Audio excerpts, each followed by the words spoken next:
Libro del profeta Abdías, capítulo 1, y de hecho capítulo único, porque Abdías solamente tiene un capítulo. Y si lo tiene ahí, ya ponga una marca y cierre sus ojos y vamos a comenzar en esta mañana con una oración.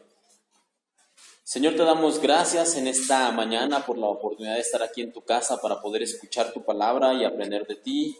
En esta hora te pido, por favor, Señor, junto con mis hermanos, que tú nos permitas aprender de ti y escuchar tu voz y tu palabra.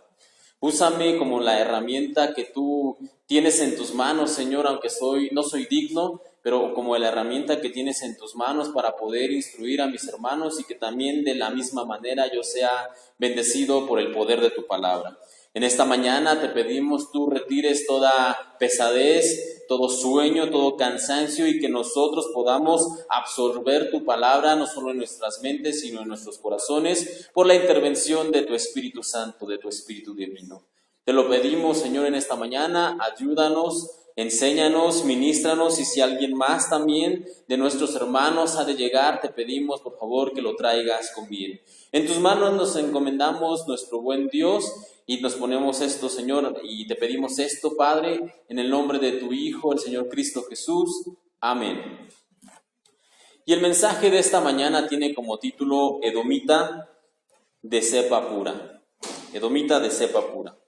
¿Saben lo que es un edomita? Bueno, no se preocupe, ahorita lo vamos a revisar, pero vamos a hacer un rápido resumen de qué es lo que hemos estado viendo.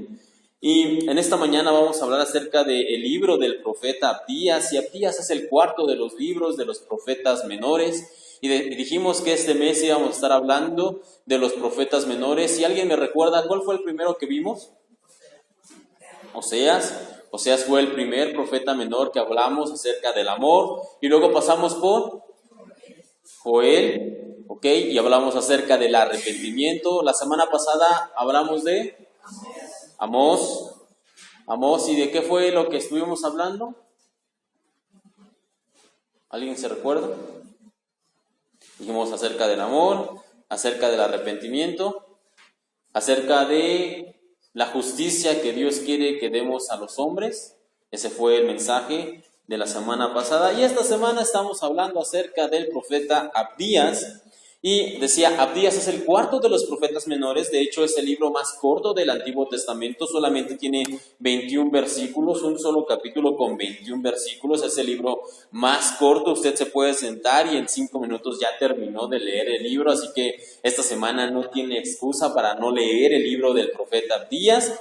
Y Abdías, no tenemos realmente muchos datos. De hecho, no tenemos datos de quién es Abdías. Hay en la Biblia algunos personajes que tienen este nombre de Abdías, pero no son el profeta Abdías. De hecho, lo único que sabemos acerca de Abdías es que, les decía, que es el libro más corto del Antiguo Testamento, que solamente contiene 21 versículos. El nombre de Abdías significa siervo de Jehová y hasta ahí. Fuera de eso no tenemos ningún dato ni conocemos nada acerca de la vida de Abdías, ni quién fue Abdías, ni el momento exacto de su profecía. No conocemos ninguno de esos datos, pero sí podemos tener un mensaje central del libro de Abdías. Y el mensaje central es este: Dios pagará con justicia las malas acciones de los hombres malvados. Una vez más, Dios pagará con justicia las malas acciones de los hombres malvados.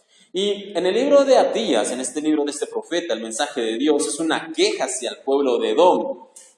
Este pueblo de Edom son los descendientes de Esaú. Vamos a revisarlo en un momento más, de dónde proviene este pueblo, quiénes son los edomitas, quién es Edom. Y ellos tuvieron 5 pecados, vamos a decirlo de esta manera, por los cuales Dios da esta profecía por medio del profeta Abdías. Se los voy a leer. No ayudaron a su hermano Israel en el día de necesidad. Se regocijaron del sufrimiento de Israel, se unieron con los enemigos de Israel, saquearon la ciudad de Jerusalén e impidieron la huida a los israelitas que sobrevivieron. Esos fueron los 5 pecados, las 5 malas acciones que comete el pueblo de Edom, y por lo tanto Dios manda la profecía por medio de Abdías diciendo que Él les pagará su justa retribución. Pero les decía, ¿de dónde surge esta rivalidad entre Edom y entre Israel? No vaya para allá, le voy a dar yo lectura en Génesis 25, del 20 al 26. Dice de la siguiente manera: Y era Isaac es el hijo de Abraham, dice, era Isaac de 40 años cuando tomó por mujer a Rebeca, hija de Betuel, arameo de Padam Aram, hermana de Labán arameo. Lloró Isaac a Jehová por su mujer porque era estéril, y lo aceptó Jehová y concibió Rebeca su mujer, y los hijos luchaban dentro de ella. Y dijo, si es así, ¿para qué vivo yo? Y fue a consultar a Jehová, y le respondió Jehová, 2 naciones hay en tu seno, y 2 pueblos serán divididos desde tus entrañas. Un pueblo será más fuerte que el otro pueblo, y el mayor servirá al menor. Cuando se cumplieron sus días para dar a luz, he aquí había gemelos en su vientre, y salió el primero rubio, y era todo velludo como una pelliza, y llamaron su nombre Esaú. Después salió su hermano, trabada su mano al calcañar de Esaú, y fue llamado su nombre Jacob.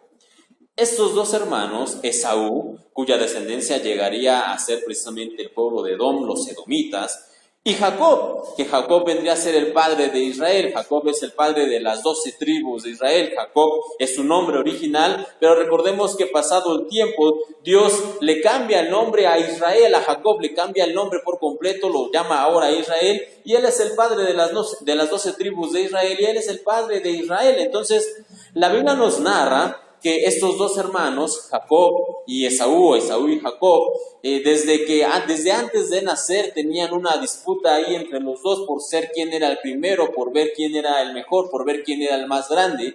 Y de hecho Dios le dice a Sara, en tu vientre tienes 2 naciones.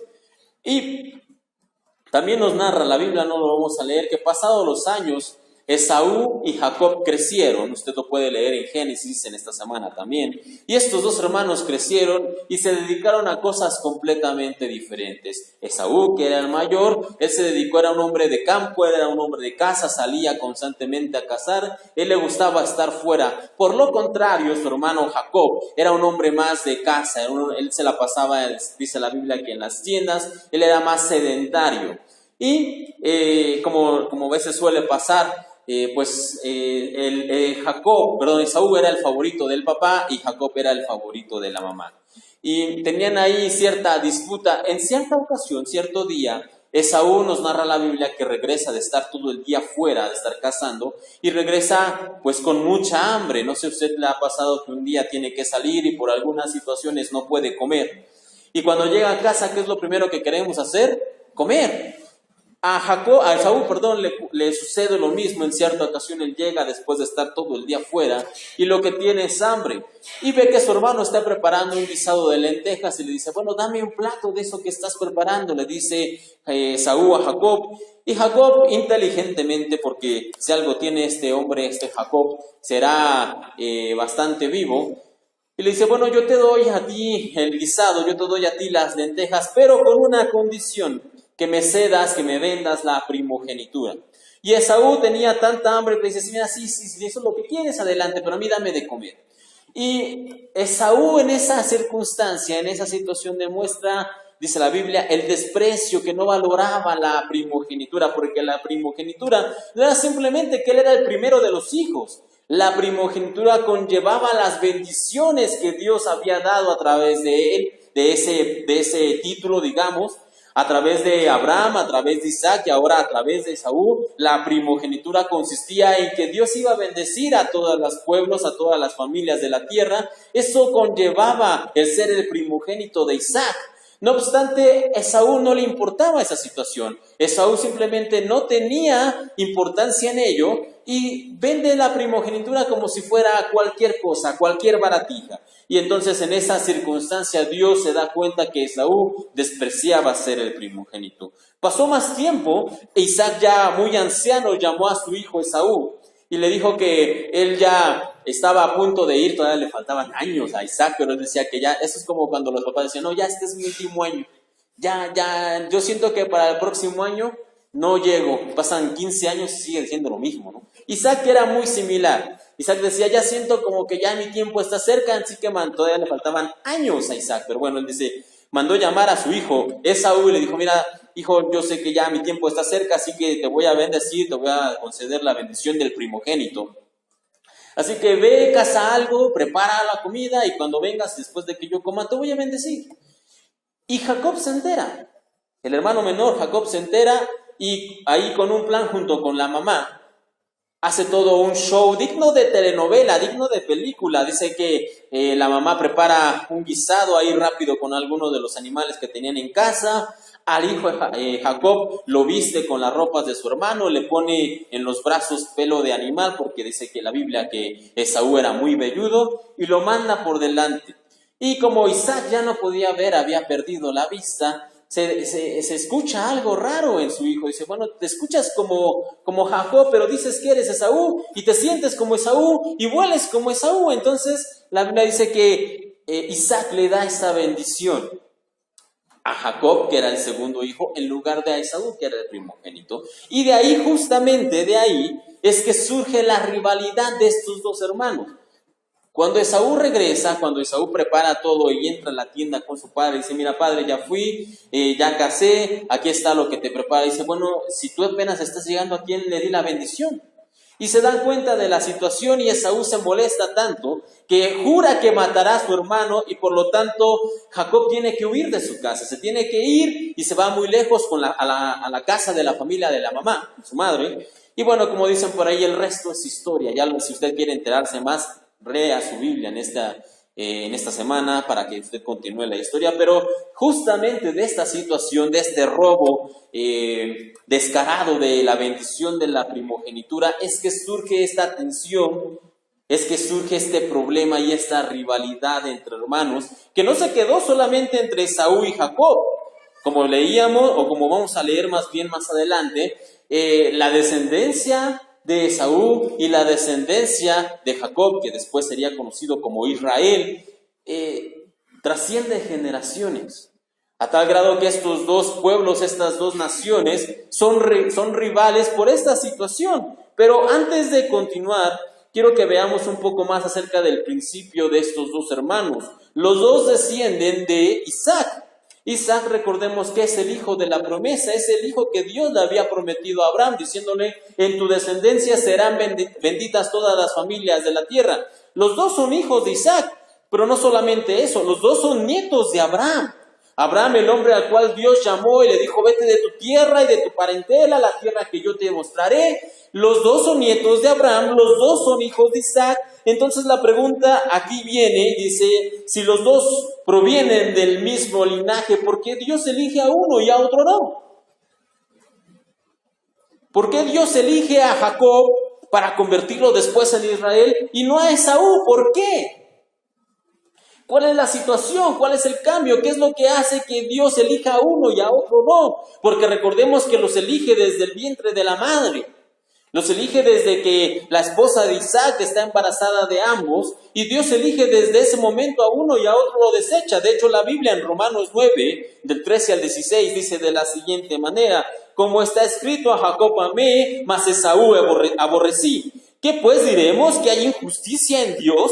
En ninguna manera, pues a Moisés dice, tendré misericordia del que yo tenga misericordia, y me compadeceré del que yo me compadezca. Así que no depende del que quiere ni del que corra, sino del que Dios tiene misericordia. Y ahí podemos ver el punto importante. ¿Por qué Dios elige a Jacob, en este caso Israel, y no a Esaú? Simplemente porque Dios tiene misericordia de uno y de otro no. Solo porque Dios tiene misericordia de Israel y no de Esaú. Dios elige a Jacob solo por misericordia, y de esa manera es que Él lo convierte en Israel. De la misma manera, hoy en día Dios ha tenido misericordia de cada uno de los que estamos aquí.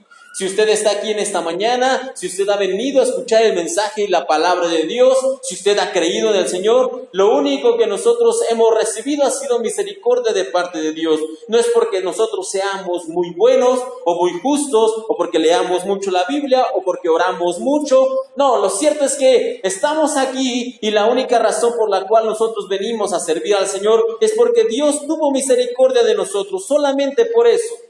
Solamente por eso es que nosotros podemos estar aquí en esta mañana. Podemos decir que somos hijos de Dios. Podemos decir que somos escogidos del Señor solamente porque Dios tuvo misericordia de nosotros. Y aquí viene una segunda cuestión. Si nosotros somos escogidos de Dios, ¿qué tenemos que hacer?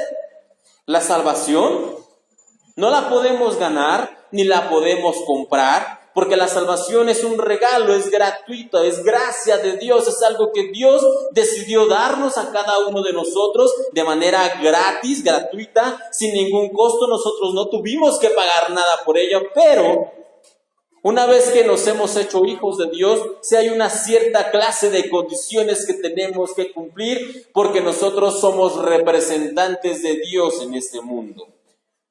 En Colosenses capítulo 2, anótelo si está anotando, no vaya para allá, pero anótelo para que lo pueda leer esta semana con mayor tranquilidad. Colosenses capítulo 2, versículos 13 y 14 dice de la siguiente manera: Vestíos pues como escogidos de Dios, santos y amados, de entrañable misericordia, de benignidad, de humildad, de mansedumbre, de paciencia, soportándoos unos a otros y perdonándoos unos a otros. Si alguno tuviere queja contra otro, de la manera que Cristo os perdonó, así también hacedlo vosotros. Y sobre todas estas cosas, vestíos de amor, que es el vínculo perfecto. Así que, al ser escogidos de Dios, eso nos trae a nosotros una responsabilidad de comportarnos de cierta manera. La salvación, reitero, es gratuita, pero corresponder al amor de Dios, eso sí tiene un precio, sí tiene un costo, sí tiene una obligación para nosotros. Sí dependemos nosotros de que hay ciertas normas que se esperan de un hijo de Dios. Hay ciertas normas que se esperan de un hijo de un rey. Hay ciertas medidas y cierto estándar que se espera de aquellos que han sido escogidos de parte de Dios. Y esta mañana vamos a ver solamente 3 de las que leímos, hay muchas. Pero vamos a ver solamente 3 de las cosas que se esperan de nosotros como escogidos de Dios. Y la primera es que se espera que nosotros tengamos misericordia. Y el diccionario define la misericordia como la inclinación a sentir compasión por los que sufren y ofrecerles ayuda. Se espera de un hijo de Dios que la misericordia sea una cualidad notoria, que nosotros estemos constantemente mostrando misericordia a los demás, que nuestra vida de hecho sea una vida de misericordia. Y alguno de ustedes podría preguntar: ¿cuánta misericordia se espera de un escogido de Dios? ¿Cuánta misericordia se espera de aquel que ha sido ahora llamado a ser hijo de Dios? Bueno, la Biblia nos enseña lo siguiente, que las misericordias de Dios son nuevas ¿cada cuándo? Cada mañana. Son nuevas cada mañana. Si nuestra meta entonces es ser como Dios, ser como el Hijo de Dios, ser como el Padre, entonces se espera de nosotros como hijos del Rey que nosotros demos misericordias cada mañana. Se espera de nosotros que demos misericordia a los demás todos los días. En la Biblia, el Señor Jesús contó muchas parábolas y una de ellas que conocemos como la parábola del buen samaritano.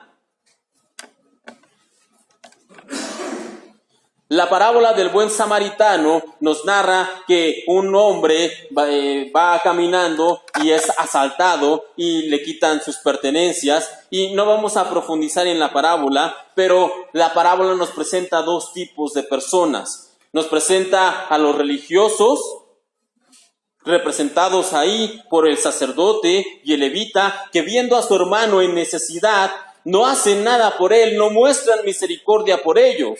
Entonces podemos ser muy religiosos y venir aquí cada domingo y servir y ayudar en lo que se es visible en la iglesia, pero eso no nos convierte en personas de misericordia. No obstante, nos presenta otro tipo de personas, nos habla acerca del samaritano, aquel que viendo al hombre que está en necesidad, se detiene, se va por él, lo cuida, venda sus heridas, lo monta y lo lleva para que lo cuiden.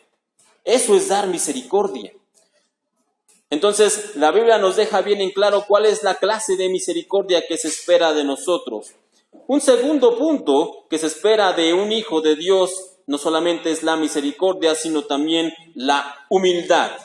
Y también déjenme leerles la definición. La humildad es la ausencia de soberbia. Es una característica propia de los sujetos modestos que no se sienten mejores que los demás, independientemente de sus logros personales. Y esta característica debería estar presente en los hijos de Dios todos los días. Todos los días. No lo conseguimos en nuestras fuerzas, pero Dios nos ha perdonado los pecados. No lo merecemos, pero el Señor nos ha concedido vida eterna. No hemos hecho nada para conseguirlo, pero Dios nos ha reservado un lugar en el cielo. Entonces, ¿dónde puede caber el orgullo o la soberbia o la vanidad en nosotros? ¿Dónde? Si nosotros no hemos hecho nada para conseguir lo que tenemos. El título de hijos de Dios no lo conseguimos nosotros por nuestras buenas obras, sino que el Señor Cristo Jesús lo consiguió por nosotros y Él mismo nos lo ha cedido solamente por fe. Porque la palabra dice, a los que creen en su nombre les fue concedido el ser llamados hijos de Dios. El perdón de nuestros pecados no lo conseguimos nosotros, sino que el Señor Jesús, clavado en una cruz, Él mismo pagó por nuestros pecados y nosotros no hemos pagado nada. La eternidad con Él, el estar con Él en el cielo, Él mismo dice que Él se fue a preparar morada para nosotros y que a su tiempo Él regresará por nosotros, pero una vez más nosotros no hemos hecho nada para conseguirlo. Entonces, una vez más, ¿dónde cabría el orgullo? ¿Dónde cabría la vanidad de decir por mis fuerzas o por mis logros o por lo que yo he hecho? Es que soy hijo de Dios, es que he sido escogido de Dios porque yo soy muy bueno, es que yo soy escogido de Dios por todo lo bueno, por todo lo amable, por todo lo justo que hago. Lo cierto es que no cabe ningún orgullo en nosotros, sino que la humildad debería ser nuestro sello característico. De hecho, la Biblia, 2 Corintios 4:7 dice, pero tenemos este tesoro en vasos de barro para que la excelencia del poder sea de Dios y no de nosotros. Sea de Dios y no de nosotros. Entonces, nosotros deberíamos vivir constantemente con humildad, como el apóstol Pablo dijera, hasta el final, yo siendo el primero de los pecadores, Dios ha tenido bien elegirme. Dios tuvo bien a presentarse delante de mí, siendo que yo no era merecedor, y por su gracia es que he sido llamado a ser siervo de Jesucristo. Entonces nosotros también deberíamos tener esa misma concepción y ese mismo pensamiento como el apóstol Pablo, recordando que nosotros, siendo los primeros de los pecadores, Dios nos ha elegido como siervos suyos. Entonces dijimos que los hijos y escogidos de Dios deben presentar características como misericordia, como humildad, y una última característica que veremos en esta mañana es el perdón. Y el perdón es otorgar a alguien la remisión de una obligación o de una falta. Y debido a lo anterior, que es la misericordia de Dios, el amor de Dios, nosotros debemos considerar cuánto Dios mismo nos ha perdonado a nosotros. ¿Y no deberíamos hacer nosotros también lo mismo que el Señor hace? ¿No deberíamos nosotros actuar de la misma manera en consecuencia si nos hacemos llamar hijos de Dios y Dios perdona los pecados de su pueblo? ¿No deberíamos también nosotros perdonar a los que nos ofenden de la misma manera? El Señor Jesús, estando en la cruz, una de las últimas palabras que Él dijo fue un ruego, una petición a Dios Padre diciéndoles, Padre, perdónalos, porque no saben lo que hacen. Una de sus últimas palabras, siendo que el Señor estaba siendo torturado en una cruz, Él se preocupa por sus asesinos, Él se preocupa por sus torturadores y habla y ruega al Padre y le dice, perdónalos. Perdónalos porque no saben lo que hacen. Y nosotros no podemos perdonar al vecino de al lado porque nos avienta la basura cuando barre las mañanas. Siendo que el Hijo de Dios perdona a los que lo están torturando en una cruz y Él mismo tiene el tiempo para rogar al Padre, perdónalos, Padre, porque no saben lo que hacen, y nosotros no podemos perdonar faltas pequeñas, faltas sin sentido. Ahora, yo entiendo que hay situaciones más complicadas, engaños, traiciones, abusos, en las cuales la necesidad de dar el perdón se complica y se vuelve demasiado difícil por la gravedad del agravio. Y lo entiendo, no soy ajeno a ello, pero hay una cláusula en la Biblia que no está escondida, que no está secreta, sino que está ahí, pero la hemos dejado pasar de largo porque no es conveniente para nosotros, pero está en la Biblia clara. En Mateo 6, del 14 al 15, dentro de lo que nosotros conocemos como la oración modelo, el Padre Nuestro, está la cláusula acerca del perdón. Y dice de la siguiente manera, porque si perdonáis a los hombres sus ofensas, os perdonará también a vosotros vuestro Padre Celestial. Y aquí viene, si hasta ahí estuviera bien, no habría, si hasta ahí estuviera, no habría problema. El problema viene a continuación. Esta es una cláusula acerca del perdón que la pasamos por alto, que la obviamos, pero está en la Biblia. Y no está ahí de adorno, está ahí porque es una realidad y dice de la siguiente manera: mas si no perdonáis a los hombres sus ofensas, tampoco vuestro Padre os perdonará vuestras ofensas. Vamos en oración delante de Dios y le decimos: Padre, perdóname por esto, por esto, por esto y por esto, pero nosotros no perdonamos al vecino, no perdonamos a los hijos, a los padres, a la esposa, al esposo. Entonces, siendo consecuentes con lo que encontramos aquí en Mateo, dice la Biblia que si nosotros no perdonamos a los que nos ofenden, tampoco nuestro Padre, en este caso el Señor, tiene la obligación de perdonarnos. Entonces, si nosotros de antemano no perdonamos al que tenemos a un lado, Dios en ningún sentido tiene la obligación de perdonarnos.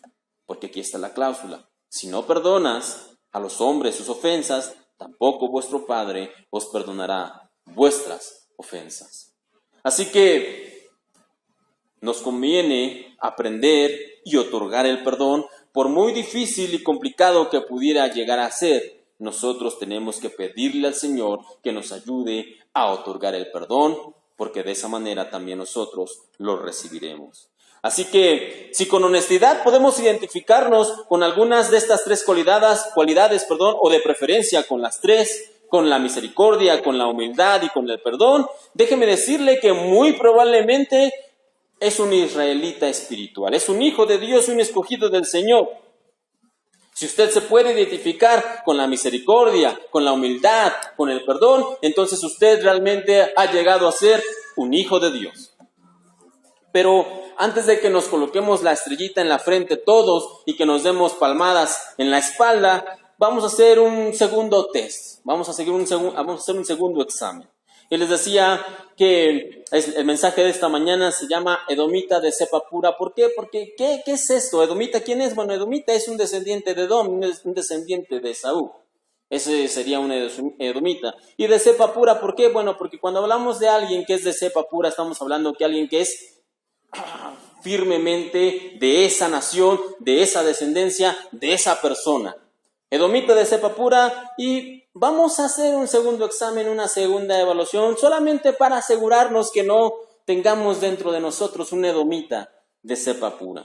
Contrario a las tres cualidades que ya mencionamos, que son un sello de los elegidos de Dios, el libro del profeta Amós, ahora sí vamos a leer Amós, nos muestra tres características que presentan a aquellos que podríamos calificar como hijos de Esaú o hijos de Edom, y como les decía, como me gusta a mí llamarlos, edomitas de cepa pura. Y lo primero que podemos encontrar, usted lo va a encontrar en Abdías capítulo 1, versículo 11, y dice de la siguiente manera: el día que estando tú delante, llevaban extraños cautivos su ejército, y extraños entraban en sus puertas y echaban suerte sobre Jerusalén, tú también eras como uno de ellos. Y bueno, muchas veces cuando leemos así versículos fuera de contexto, no podemos entender. Les decía, vimos acerca de Esaú y hablamos acerca de Jacob o Israel, vimos que eran hermanos, vimos la situación por la cual se distancian y se enojan, y esa molestia trasciende no solamente a Esaú y a Jacob, sino también a sus generaciones y a su descendencia, en este caso el pueblo de Edom y el pueblo de Israel, y es en esa situación en la que llegamos a este punto. Israel y Edom eran pueblos relativamente vecinos, eran pueblos que estaban pues un poco cerca, eran naciones distintas, pero eran vecinos y estaban hermanados. ¿Por qué? Porque habían descendido de dos hermanos, Esaú y Jacob, que después sería Israel. Entonces, ahí es donde encontramos esto. Y siempre habían tenido esa rivalidad, digamos, entre los edomitas y los israelitas. Siempre había existido esa rivalidad, pero también había una hermandad, porque habían descendido de Isaac, de Abraham, ¿ok? Entonces, a pesar del tiempo y a pesar de esta situación difícil, el pueblo de Edom y el pueblo de Israel no se habían perdonado, digamos, no habían perdonado. Después nos narra la Biblia, aunque no nos deja ver específicamente cuál es este ataque.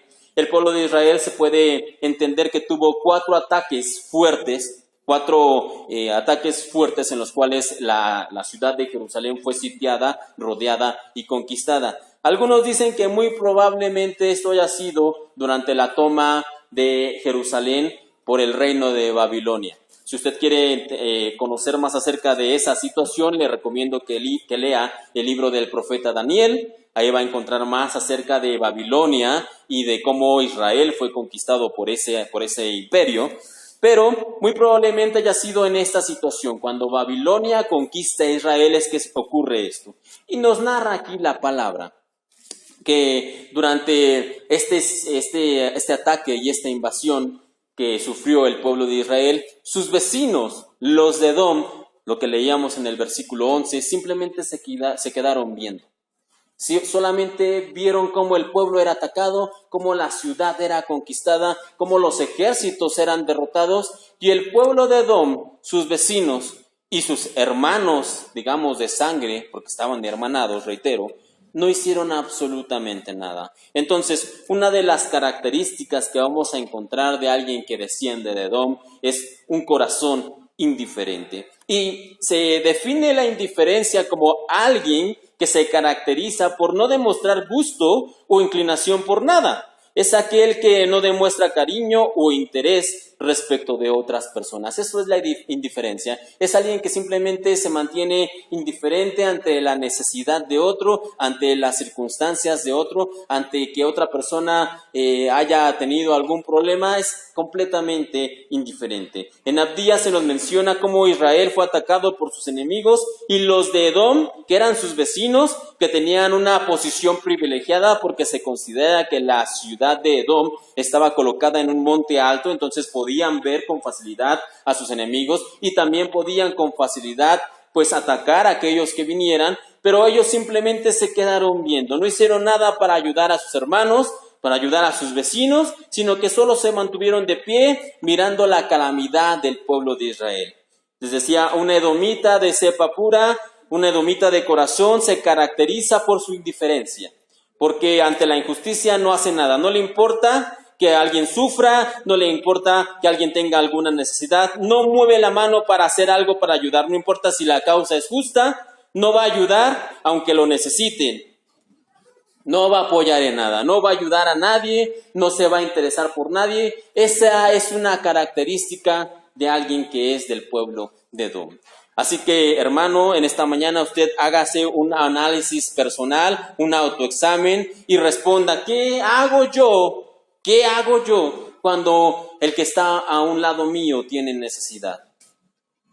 ¿Me conmuevo? Y no solamente me conmuevo, porque dijimos que ¿cuál es lo contrario a la indiferencia? La misericordia que estábamos viendo. Y la misericordia, decíamos, no solamente sentirse mal por los demás, sino también actuar en consecuencia a ello, hacer algo por esa persona que está en necesidad. Así que, ¿cómo es mi actuar? ¿Cómo es mi reacción cuando alguien está pasando tiempos difíciles? Cuando alguien está en necesidad, cuando alguien tiene algún problema. ¿Soy indiferente o me muevo a misericordia? Si soy indiferente, entonces soy un hijo de Edom. Pero si mi corazón y mi formación, digamos, el hecho de que el Espíritu de Dios mora en mí, como dice la palabra, me mueve a tener misericordia de esa persona, entonces puedo calificarme como un hijo de Dios. Una segunda característica que va a tener un descendiente de Edom, lo vamos a encontrar en Abdías, en el versículo 13. Versículo 13 dice, no debiste haber entrado por la puerta de mi pueblo en el día de su quebrantamiento. No debiste haber mirado su mal en el día de su quebranto, ni haber echado mano a sus bienes en el día de su calamidad. La segunda característica que vamos a encontrar en un corazón de un hijo de Edom es que tiene un corazón de ladrón. Y el ladrón o el delito como tal el robo consiste en apoderarse de cosas ajenas, y eso es un ladrón. Y ya que hurtar y robar son delitos, son cosas que van en contra de la ley. Entonces aquí vemos que la evolución, el siguiente paso del pueblo de Edom. Vimos que cuando Israel es atacado, lo primero que hicieron fue quedarse completamente indiferente ante la necesidad de su hermano. Pero luego que el pueblo de Israel fue atacado y que la ciudad de Jerusalén fue tomada, Dice aquí en el profeta Abdías que después de que vieron eso, ellos decidieron actuar, pero no de manera de ayudar, sino que una vez que la ciudad fue abierta y fue conquistada por sus enemigos, ellos decidieron ir, reitero, pero no ayudar, sino a quitar los despojos, a golpear al caído, a abusar del que tenía necesidad. Vieron que la ciudad se había quedado sin protección, que no tenía guardias, que no tenía soldados, que se había quedado la gente más indefensa. ¿Y qué fue lo que hizo el pueblo de Edom? Fue y atacó y saqueó la ciudad. Se habían convertido ahora no solamente en un corazón indiferente, sino que ahora tenían también un corazón ladrón, un corazón de robo. Habían ido con los hermanos o con sus hermanos, los de Israel, y habían tomado lo que no les pertenecía. Habían entrado a la ciudad y habían abusado del que más necesitaba. Entonces, un edomita de cepa pura no se preocupa por el bienestar de los demás. No se preocupa por el bienestar de otro que no sea él mismo. Nadie más importa, nadie más le interesa, solamente le interesa recibir el bien. Él solamente le interesa estar bien consigo mismo. Y aquí hay un problema. Cuando estamos concentrados en solamente el interés personal, en que solamente me vaya bien a mí, no va a pasar mucho tiempo para romper una delgada línea entre lo que es legal y lo que es ilegal. Y muy probablemente una persona que solamente se interesa por su propio bienestar, reitero, no va a pasar mucho tiempo para que caiga en el lado de lo ilegal.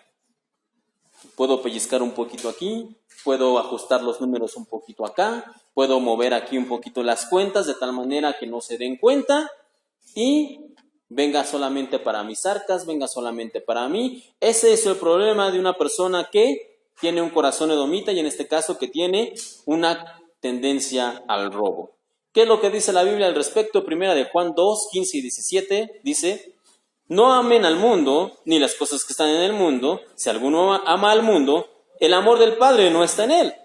Porque todo lo que hay en el mundo, los deseos de la carne, los deseos de los ojos y la vanagloria de la vida, no proviene del Padre, sino del mundo. Y el mundo pasa y sus deseos, pero el que hace la voluntad de Dios permanece para siempre. Una persona que realmente solo está buscando su propio beneficio va a comenzar, como dice aquí, a buscar los deseos de la carne, los deseos de los ojos y la vanagloria de la vida. Y se va a estar concentrando en eso. Entonces, un edomita, les decía, de cepa pura es una persona que solamente busca su propio beneficio. Tercer y última característica que veremos en esta mañana sobre los descendientes de Edom es que también presentan un corazón que busca el mal. Y la maldad es la inclinación que alguien tiene a la hora de provocar el mal a otros individuos. Es la ausencia total del bien y de bondad. Y en Abdías 1:14 dice de la siguiente manera: tampoco debiste haberte parado en las encrucijadas para matar a los que de ellos escapaban, ni debiste haber entregado a los que quedaban en el día de angustia. No solamente, aquí podemos ver Abdías nos muestra la evolución de la posición de los edomitas. Primero solamente están mirando de manera indiferente la calamidad del pueblo de Israel. Luego se aprovechan de su falta de protección y entran a la ciudad para robar. Y después no solamente eso, sino que de una manera cobarde y ventajosa se vuelven asesinos al matar a los que pretendían escapar de la mala situación, y algunos otros los capturan y los entregan a sus enemigos. Entonces podemos ver cómo va intensificándose la maldad del corazón del pueblo de Edom. Pasan de ser indiferentes a ser ladrones y de ser ladrones a ser asesinos. Y podemos ver entonces la gravedad de que tengamos un corazón, les decía, de un edomita de cepa pura. Y aquí hay una advertencia que Dios hace y por eso es que podemos encontrar nosotros el libro de Abdías. Y la advertencia que Dios hace es: pagarán por lo que hicieron, y por lo que hicieron serán raídos de la faz de la tierra. Pagarán por lo que hicieron y por lo que hicieron serán raídos de la faz de la tierra. Dios se enoja contra el pueblo de Edom porque no ayudaron a su pueblo, al pueblo de Israel. Y entonces, ¿cuál es la retribución? ¿Cuál es el pago? Que serán raídos de la faz de la tierra. Indiferencia, robos, buscar el mal. 3 características clave de los edomitas, de aquel que tiene un corazón de Edom. Y el Señor les llama de otra manera. Les decía, a mí me gusta llamarles edomitas de cepa pura, pero el Señor, ¿cómo les llama? Hijos del diablo. El Señor dice que aquel que practica estas cosas es un hijo del diablo, y nótese que de hecho es justo lo que Satanás hace. En Juan, el Evangelio de Juan, capítulo 10, versículo 10, dice, el ladrón, hablando de Satanás, no viene sino para hurtar, matar y destruir. Y si aquellos que hacen esto comparten algo, es que son hijos del diablo. El Señor dice que ustedes son hijos de vuestro padre, el diablo. Entonces, aquella persona que tiene un corazón como el de Edom, es un hijo de Satanás. Así que una de las últimas preguntas de esta mañana sería, ¿qué quieres ser, hijo de Dios o hijo del diablo? ¿Quieres ser un edomita de cepa pura o quieres ser un escogido de Dios? ¿En qué bando quieres estar? ¿En qué bando quieres pertenecer? Y si aún hemos detectado en nuestro corazón rastros de indiferencia, vestigios de robo e indicios de maldad hacia los demás, debemos tener cuidado porque no es algo pequeño, no es algo que poco a poco se irá quitando, ¿no? De hecho, la Biblia enseña lo contrario en Gálatas 5:9. Un poco de levadura leuda toda la masa. Nosotros debemos extirpar el pecado de raíz completamente. No debemos permitir que ninguna de estas tres características, la indiferencia, el robo y la maldad, siembre o ponga semilla en nuestros corazones, sino que inmediatamente cuando nosotros podamos percibir que hay algo de eso en nosotros, tenemos que extirparlo de raíz de forma inmediata, de manera completa. ¿Y qué debemos hacer entonces para morir a la edomita que hay dentro de nosotros? ¿Qué podemos hacer para morir al viejo hombre? Acompáñenme por favor en Efesios capítulo 4. Efesios capítulo 4. Y ponga ahí una marca para que usted lo pueda leer más tranquilamente en la semana, Efesios 4. Yo le voy a dar lectura, es un poco largo, así que ha cortado algunas partes del pasaje. Y dice de la siguiente manera, Efesios 4, 22 al 29. En cuanto a la pasada manera de vivir, despojaos del viejo hombre que está viciado conforme a los deseos engañosos y renovaos en el espíritu de vuestra mente. Y aquí viene la parte importante. Y vestíos del nuevo hombre, creado según Dios en la justicia y santidad de la verdad, por la cual, desechando la mentira, hablad verdad. Airaos, pero no pequéis. El que hurtaba, no hurte más, sino que trabaje. Ninguna palabra corrompida salga de vuestra boca, sino la que sea buena para la necesaria edificación a fin de dar gracia a los oyentes. Entonces, ¿cuál es el secreto? Vestíos del nuevo hombre. Este es un mandato y es nuestra ayuda, porque por nuestra propia fuerza, por nuestro propio deseo, por nuestro propio coraje, no podremos hacerlo. ¿Cuál es la solución que Dios nos da? ¿Cuál es el trabajo que Dios nos otorga? Bueno, como no puedes hacer lo bueno por tu propia cuenta, como no puedes ser misericordioso, ni puedes ser humilde, ni puedes ayudar a otros por tu propio deseo, ni por tu propio corazón malvado, la opción que Dios nos da es revístanse del nuevo hombre. Es un traje especial que Dios nos otorga por medio de su Hijo a través del Espíritu Santo para cumplir con las tareas delegadas como hijos de Dios y escogidos de Dios. No es por nuestra voluntad, no es por nuestra fuerza, no podemos agradar a Dios con nuestros propios deseos. Pero Él nos otorga este traje nuevo, una ropa especial dada por el Espíritu con la que Él nos invita a revestirnos para poder cumplir su voluntad. No hay otra manera, y este es el único camino para hacer morir al viejo hombre, para hacer morir al edomita que hay en mí. Pero alguno podrá decir, ¿qué pasa si no lo hago? ¿Qué pasa si no hago morir al viejo hombre? Bueno, la Biblia en el libro del profeta Abdías es clara con ello. Y dice Abdías, versículo 15, porque cercano está el día de Jehová sobre todas las naciones, como tú hiciste, se hará contigo. Tu recompensa volverá sobre tu cabeza. Como tú hiciste, se hará contigo. Tu recompensa volverá sobre tu cabeza. Y esto se le llama retribución. Es el justo pago de Dios a cada uno según sus obras. Al justo se le hará justicia. Al pacificador se le dará paz. Al bondadoso se le tratará con bondad. Pero castigo, dolor y muerte se les va a dar al que sembró lo mismo en esta vida. La justa retribución de Dios. ¿Y qué podemos hacer? Bueno, la solución es bien sencilla, tan sencilla que muchas veces no lo hacemos. El Señor lo dijo en su predicación, Mateo 4, versículo 17.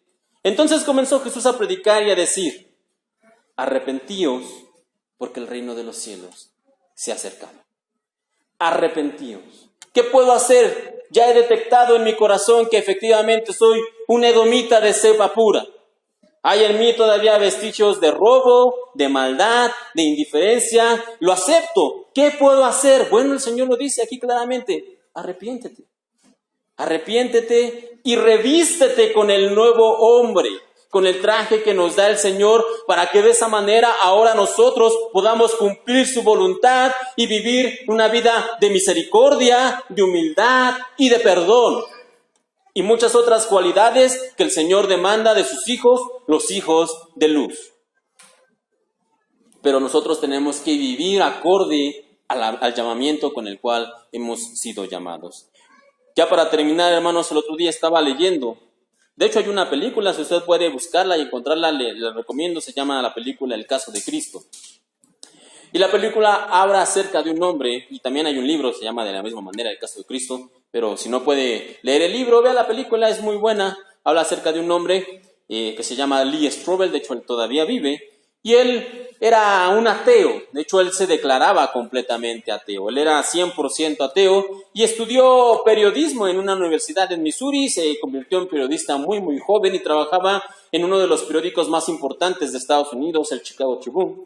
Y él tenía un buen puesto de trabajo, tenía una vida realizada. Él se casó también joven, tenía su esposa, tenía su familia, y él junto con su familia se declaraban todos ellos ateos.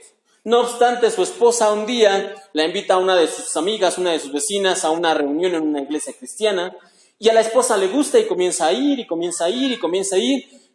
Y un día este hombre, Lee Strobel, llegando a casa, su esposa le dice: tenemos que hablar. Se sientan en el comedor y la esposa le dice: mira, yo he creído en Dios, he creído en Jesús como mi Salvador y me he convertido en creyente, me he convertido en cristiano. Dice él, de momento se sintió enojado, enfadado. ¿Cómo era posible que su esposa, una persona con una capacidad de razonamiento, pudiera ser engañada por esos cristianos que predicaban cosas ridículas acerca de un hombre que murió, pero que resucitó? Y él se sentía molesto. Pero dice: después de que pasó mi molestia, me determiné a hacer algo. Que le iba a demostrar a mi esposa que sus creencias eran completamente ridículas y pasadas de moda, dice este hombre, Lee Strobel. Así que en sus tiempos libres él comenzó de una manera como si fuera un periodista investigando. Comenzó él una investigación precisamente acerca de todo lo que tiene que ver con la Biblia, con Jesús, con su nacimiento, con su vida y con su muerte y resurrección. Y él comenzó a hacer una investigación y comenzó a entrevistarse con médicos, con eruditos de la Biblia, con eruditos acerca de cuestiones de la crucifixión, tiempos antiguos, historia romana, todo lo que tuviera que ver con la vida de Cristo Jesús. Él comenzó a investigar y a investigar y a investigar, y de repente él comenzó a darse cuenta de algo. Cada vez que investigaba más profundo, dice él, el cristianismo tenía más sentido. Y cada vez que él se metía, de hecho, dice, llegó un momento donde ya no quería profundizar más en mi investigación, porque me comencé a dar cuenta que el cristianismo era lógico y tenía sentido. Y eso me asustó, dice él. Y en sus palabras dice que él comenzó a decir: las pruebas son irrefutables, decía él. Para seguir siendo ateo necesito más fe que para ser cristiano. Para seguir siendo ateo, dijo él, necesitaba más fe que para poder ser cristiano. Así que él cuenta, dice, después de que terminé mi investigación, un día en mi oficina, dice él, cerré cortina, cerré puerta, doblé mis rodillas y dije: Dios, no sé cómo se hace esto, dice él, ni sé qué es lo que tengo que decir exactamente, pero me arrepiento, te pido perdón y ahora quiero seguirte. Y desde ese entonces este hombre, Lee Strobel, se ha dedicado precisamente a compartir y a predicar el Evangelio de Cristo, el Evangelio de nuestro Señor. Así que, ¿qué podemos hacer o qué tenemos que hacer? Bueno, la decisión la tienes tú, la tengo yo, cada uno de nosotros la tenemos hoy. ¿Quieres ser un hijo de Dios y ser parte del pueblo de Israel, o prefieres ser un edomita de cepa pura? ¿Qué es lo que quieres hacer? La decisión es tuya. Piénsalo y decide. Cierra tus ojos y vamos a orar. Padre, en esta mañana te agradecemos porque tú nos muestras los requisitos y las cualidades que uno de tus hijos debe de tener.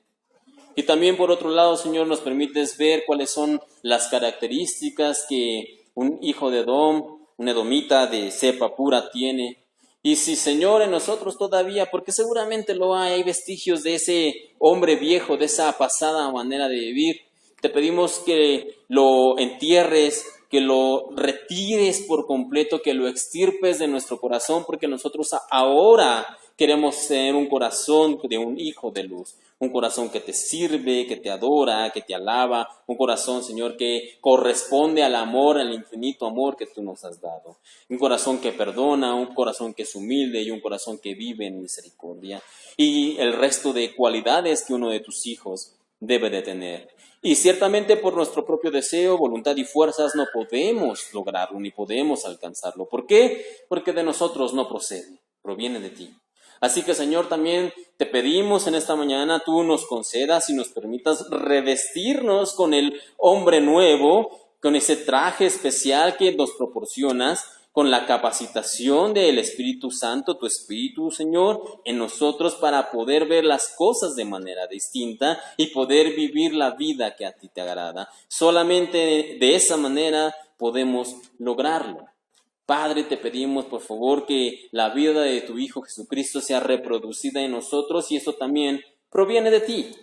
Así que, Señor, por favor, te pedimos juntos en esta mañana, haz morir al hombre viejo en nosotros y permite que nosotros seamos una nueva criatura y una nueva creación para dar gloria a ti y a tu nombre y para compartir el mensaje del Evangelio de tu Hijo Cristo Jesús. Te pedimos esto, Señor, por favor, rogamos tu ayuda en el bendito nombre de tu Hijo, el Señor Cristo Jesús. Amén.